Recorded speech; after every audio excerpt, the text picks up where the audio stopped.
आज एक rating service है फिच रेटिंग, उसकी एक रिपोर्ट है BMI, उसने पाकिस्तान की सियासी सूरत हाल के हवाले से भी तबसरा किया। इकॉनमी के ऊपर तो किया ही है, लेकिन जो उसने पाकिस्तान की सियासत के ऊपर तबसरा किया बहुत ही इंटरेस्टिंग है।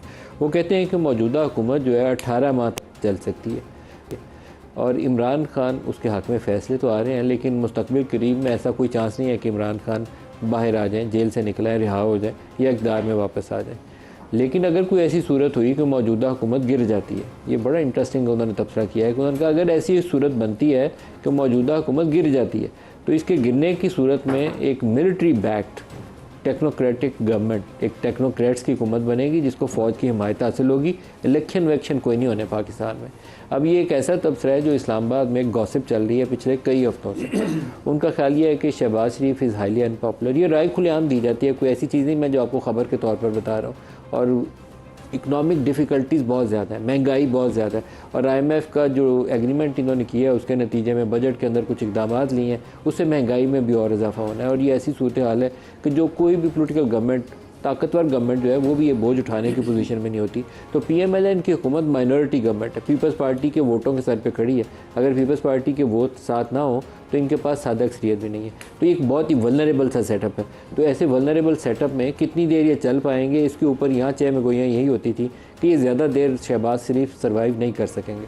फिर दूसरी एक क्यास रही वो सिविल मिलिट्री रिलेशंस के हवाले से होती है, क्योंकि कुछ फ़ैसले ऐसे सुप्रीम कोर्ट से और हाई कोर्ट से आए हैं जो बज़ाहिर PTI की फेवर में जाते हैं। जैसे रिज़र्व सीट का फ़ैसला है, तो मेरा तो ख्याल ये है कि पहले सुप्रीम कोर्ट ने जब बल्ले का निशान के ऊपर फ़ैसला हुआ था और इलेक्शन कमीशन का जो फ़ैसला था वो नाइंसाफ़ी थी। अब सुप्रीम कोर्ट ने उस गलती की इस्लाह की है। उन्होंने कहा कि इलेक्शन कमीशन ने मिस इंटरप्रेट की थी उनका फ़ैसला, अब उन्होंने उसकी दुरुस्तगी कर दी। लेकिन एक सियासी हलकों में उसका तासुर यह है कि ये PTI के हक़ में फ़ैसले आए हैं। इस्टेब्लिशमेंट पता नहीं ये चाहती थी या नहीं चाहती थी, लेकिन क्या पॉलिटिकल गवर्नमेंट ऐसी सिचुएशन में सर्वाइव करेगी? तो नए आर्मी चीफ का तकर्रर होता है नवंबर के महीने में जाकर, 29 नवंबर है आई थिंक, 2025 उसकी तारीख है। तो अब से लेकर जो तब तक की मुद्दत है, आप इसको जमा कर लें तो ये 16-17 माह का जो अर्सा बनता है। ज़्यादातर लोग इस मौजूदा हुकूमत को उतना ही टाइम देते हैं। तो फिच ने कोई बहुत बड़ी कोई साइंस नहीं डेवलप की कि ये 18 महीने बाकी हैं इस हुकूमत के पास। इसने भी यही देखा है कि नवंबर एंड तक आर्मी चीफ की मुद्दत है, तो तब तक तो ये बच जाएंगे, शायद उससे ज़्यादा इनका चलना मुश्किल होगा। क्या रियलिटी में ऐसी सूरत हाल है या इसका कोई हकीकत से कोई तल्लक नहीं, सिर्फ एक पॉलिटिकल गॉसिप है, ख्याल रही है, या ये हकीकत है? तो प्रोग्राम में इसके ऊपर बात करेंगे। हमारे साथ जो शुरा है आज के प्रोग्राम में सेनेटर नासिर भट्ट साहब हैं PMLN से, शुएब शाहीन साहब हैं पाकिस्तान तहरीक, और वी आर होपिंग कि जस्टिस शाइक उस्मानी साहब भी हमें ज्वाइन करेंगे, और माजिद निज़ामी साहब मारूफ तजिया निगार हैं, वो भी हमारे साथ हैं। साहब को प्रोग्राम में खुश आमदीद कहता हूँ। बट साहब 1.5 साल ताड़ी हुकूमत जान वाली, कोई इंजी की सूरत हाल है सर? बिस्मिल्लाहिर्रहमानिर्रहीम। ऐसी कोई बात आई नहीं है 5 साल हुकूमत चलेगी। तो 5 साल में इंशाल्लाह हमने पीपल्स पार्टी ने और MKM ने साथ मिल के हुकूमत बनाई है। इसके अलावा आप मुझे बताएं जो जिस तरह के इलेक्शन हुए हैं 2024, जिन्होंने आपको साथ मिलाया, अगर उन्होंने आपको साथ मिलाने का फैसला वापस ले लिया फिर क्या करें? नहीं, देखिए हमने मिल के फैसला किया है, पीपल्स पार्टी ने, मुस्लिम लीग नून ने और MKM ने, कि जिस तरह के हालात थे अगर हुकूमत, हमने तो पहले अभी जरदारी साहब का चंद दिन पहले एक बयान आया था कि हुकूमत बनवा भी सकते हैं तो गिरा भी सकते हैं, आपको पता है? उसके बाद बड़ा शोर मचा था। नहीं देखिए, वो हमारे साथ शामिल हैं, गवर्नर उनके हैं, पंजाब में उनके गवर्नर हैं, KPK में उनके गवर्नर हैं, सेनेट के चेयरमैन उनके हैं, डिप्टी स्पीकर उनके हैं। तो वो हमारे साथ कोलिशन में शामिल हैं, और हम और पीपल्स पार्टी और MKM हम जिम्मेदार हैं जो हुकूमत हमने ये बनाई है। लेकिन जो हालात हैं, आप मुझे बताएं ये मखसूस नशिस्तों पे क्या हुआ? अगर जजेस ने ऐसे ही फैसले करने हैं तो फिर हुकूमत भी वही चला लें। अब आप मुझे तो लगता है जजेस ने अच्छा फैसला किया। नहीं, क्या अच्छा, क्या वो जो PTI है वो गई थी कि मैं सीटें थे, वो तो सुन्नी आ गया, उनका तो कोई उधर नुमाइंदा ही नहीं था। देखना पाकिस्तान में कमाल ये है, सुप्रीम कोर्ट ने एक फ़ैसला किया, उसके ऊपर इलेक्शन हो गए। आज 6 महीने बाद सुप्रीम कोर्ट कहती है उसके फैसले की इलेक्शन कमीशन ने गलत तशरीह की, जिसके ऊपर इलेक्शन भी हो गया, सारा कुछ हो गया। उन्होंने कहा इंडिपेंडेंट है, ये पार्लिमानी पार्टी भी नहीं। 6 माह बाद पता चला फैसला ही गलत उन्होंने तशरीह की थी उसकी।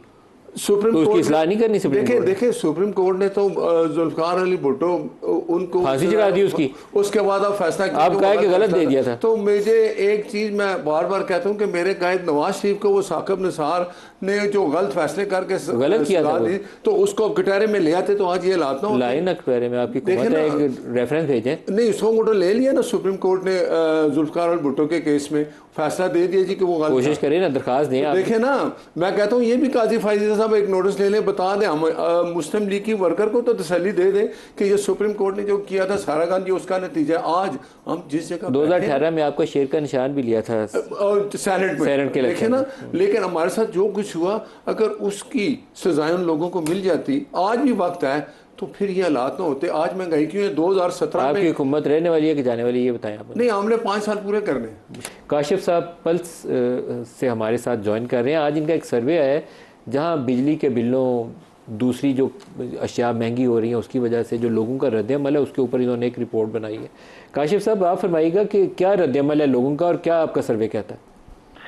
अस्सलाम वालेकुम, बहुत शुक्रिया आपका मौका देने का। देखेंगे स्टडी जो है ये बहुत सारी चीज़ों को इंडिकेट कर रही है। इस वक्त हमारी सोसाइटी में जो एक तरह से अभी आप लोग बात भी कर रहे थे, बेचैनी जो हो रही है महंगाई की वजह से। देखिए, अगर इलेक्ट्रिसिटी बिल्स की बात 39%, हमने इससे पहले कभी ना बिजली महंगा होने की इतनी शिकायत नहीं आई थी। अमूमन लोग कहते थे कि महंगाई है, बेरोजगारी है, लेकिन पिन पॉइंट जब हमने ये वाली बात पूछी कि ऐसे कौन से 3 अवामिल हैं कि ये चीज़ें जिनकी कीमतें बढ़ने की वजह से आपका मंथली बजट जो है डिस्टर्ब हो रहा है।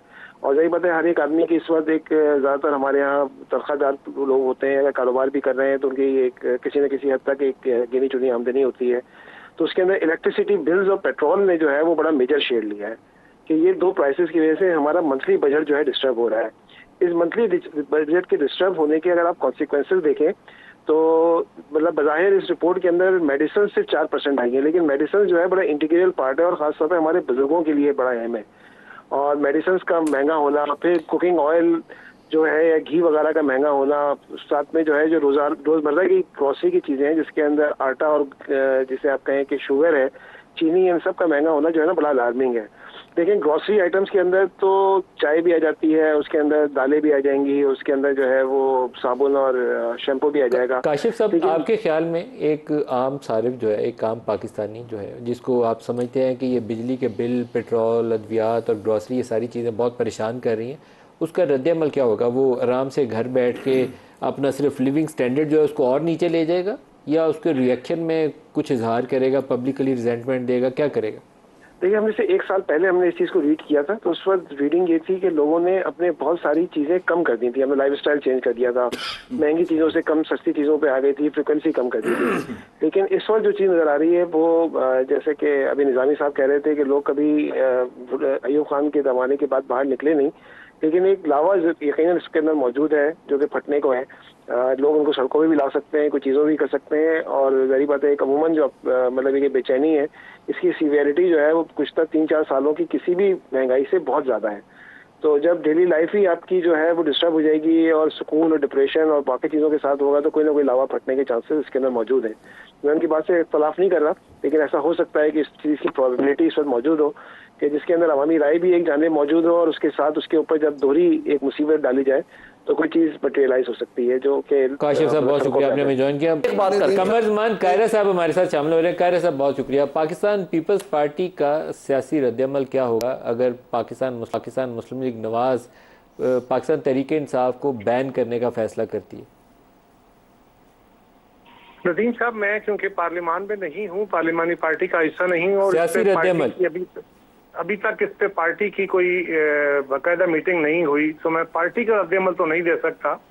हाँ, मैं अपने माजी से या अपने फहम के तहत जो मेरी जमात के बारे में मेरा है, मैं ये कह सकता हूँ कि मेरी जमात ऐसी किसी अमर को समझाने की पूरी कोशिश करेगी, इसको रजिस्ट करेगी, इसलिए कि हम ये समझते हैं कि जमातों को आप भले आपके पास बड़ा एविडेंस बड़ा सॉलिड हो, जो कुछ असेंबली तोड़ने के वक्त हुआ, जो कुछ वहां पे जिन लोगों के किरदार थे उसको भी किसी तहसीन के या किसी बेहतर काम के हम नहीं कह सकते मुतहम्मल हैं, लेकिन उसको एक तरफ रखते हुए जमातों को उनके किरदारों से और उनको मैदान में और सियासत में शिकस्त दी जा सकती है। हमें बाकी जमातों को ये ठीक है कि अगर हम ये समझते हैं, हमारी ये राय है कि वो फाशिज्म की तरफ जा रहे हैं, तो फाशिज्म को भी हम अथॉरिटेरियन रूल से नहीं रोक सकते, बल्कि हम बेटर सियासत से, बेटर डेमोक्रेसी से रोक सकते हैं। अपने रवैयों, अपने किरदारों को बेहतर करके रोक सकते हैं लोगों की नज़र में। मेरी नज़र में तो वो बेहतर रास्ता है। कायरा साहब, लेकिन ये PMLN की जानिब से जो बयान आया और ये जो मूव अगर आगे मटीरियलाइज होती है, तो आम तौर पर जब आपके पास सियासी रास्ते बंद हो जाए ना, तो वो आपके पास चॉइसेस ख़त्म हो जाए, या आप शिकस्त का इतराफ़ कर रहे हो, तो फिर आप एक्सट्रीम मूव की तरफ जाते हैं कि अच्छा इसके ख़त्म ही कर देते हैं, बैन लगा देते हैं, ना रहेगा बांस, ना बजेगी बांसुरी। आपको लगता है कि ये पोलिटिकली सुसाइडल है ये मूव? नहीं नदीम साहब, ऐसा भी नहीं है कि वो बड़े जज्बाती होकर उन्होंने कोई फैसला कर दिया। वहां भी बड़े फहम वाले लोग बैठे हैं, और ये मामला ऐसा नहीं है कि हुकूमत वक्त ने फैसला कर दिया और ये मामला हो गया। ये मामला अल्टीमेटली अदालत में जाना है, सुप्रीम कोर्ट में जाना है, वहां एक रेफरेंस की सूरत में जाना है। अगर ये जाता है तो उस रेफरेंस को अदालत ने सुनना है। वहां एक बेंच बनना है जो 3 मेंबर का होगा, या 5 का होगा, या 7 का होगा, या 13 का होगा। ये फैसला वहां सीनियर मोस्ट जज बैठ के करेंगे। तो क्या उन्हें नहीं पता? तो उसका अगर वहां से ये वापस हो जाता है तो फिर क्या उसके माने निकलेंगे? मैं नहीं समझता कि वो किसी हेस्ट में या सिर्फ एक नी जज रिएक्शन में ऐसे हैं।